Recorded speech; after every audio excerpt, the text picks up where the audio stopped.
బేసిక్గా నాకు అమ్మాయిలంటే ఎలర్జీ. నా దృష్టిలో దేవుడు చేసిన తప్పంటూ ఏదైనా ఉంటే అది అమ్మాయిని సృష్టించడం.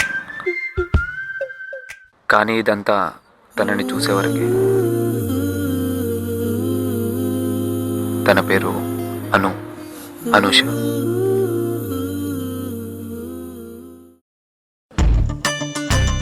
తనతో మాట్లాడాలనిపించింది, తనని ప్రేమించాలనిపించింది. అవును, తను నన్ను ప్రేమించినా ప్రేమించకపోయినా నేను మాత్రం తనను ప్రేమిస్తూనే ఉంటాను. ఎందుకంటే నా పేరు సంధ్య. బేసిక్గా నేను అబ్బాయిలతో ఎక్కువ మాట్లాడను, కానీ ఇదంతా కార్తీక్ పరిచయం వరకే. మీతో ఒక 5 minutes ఫ్రాంక్గా మాట్లాడొచ్చా? వాడితో మాట్లాడాలనిపించింది. వాడు నన్ను ప్రేమిస్తే బాగుండనిపించింది. అసలు అబ్బాయిలతోనే మాట్లాడని నేను కార్తీక్ని ప్రేమిస్తున్నాను. ఎందుకంటే